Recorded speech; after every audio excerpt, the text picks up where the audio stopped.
મોકમજીના મુવાડા ગામે શોકનું મોજું, ઉત્તરાયણના પર્વે ધાબા પરથી પટકાયેલા યુવાનનું થયું કરુણ મોત. સાબરકાંઠા જિલ્લાના તલોદ તાલુકાના મોકમજીના મુવાડા ગામે વાસી ઉત્તરાયણના દિવસે એક અત્યંત કરુણ ઘટના બની છે. પતંગ ચગાવતી વખતે ધાબા પરથી નીચે પટકાતા 31 વર્ષીય આશાસ્પદ યુવાનનું ગંભીર ઈજાઓને કારણે ઘટના સ્થળે જ મોત નીપજ્યું હતું, જેના પગલે સમગ્ર પંથકમાં અરેરાટી વ્યાપી ગઈ છે.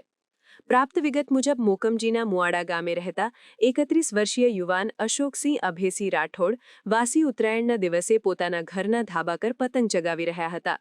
પતંગ ચગાવવામાં મશગુલ અશોકસિંહનો પગ અચાનક ધાબા પર લપસી ગયો હતો.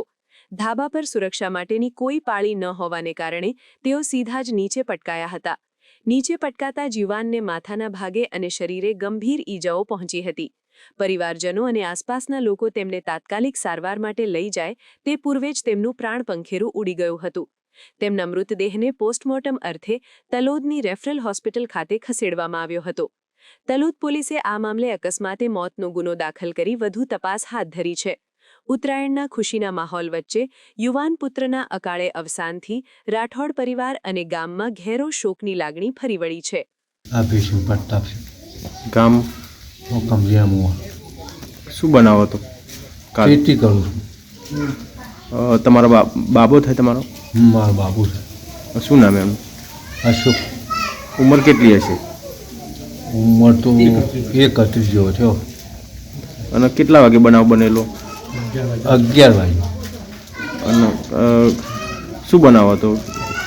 પતંગ ઉડાડતો તો ભૂલ પડ્યો એટલે ધાબા હોય. અને પછી તાત્કાલિક કઈ જગ્યાએ લઈ ગયા? હોસ્પિટલ? તલોદ હોસ્પિટલમાં. સિવિલમાં લઈ ગયા? પ્રાઇવેટમાં લઈ ગયા પહેલાં, પછી સિવિલમાં લઈ ગયા. એટલે એને મૃત જાહેર કર્યો. કેટલા બાળકો છે એને? બે બાળકો છે. બે બાળકો છે. કેટલી ઉંમર હશે બાળકોની? બાળકોને 6 વર્ષ. 6 વર્ષ અને 5 વર્ષ. સમાચારની અવનવી અપડેટ જોતા રહો નિખરતા ગુજરાત ન્યૂઝ સાથે. નિખરતા ગુજરાત ન્યૂઝને લાઇક, શેર, સબસ્ક્રાઇબ કરો અને બેલ આઇકન દબાવીને સમાચારની ઝડપી માહિતી મેળવો.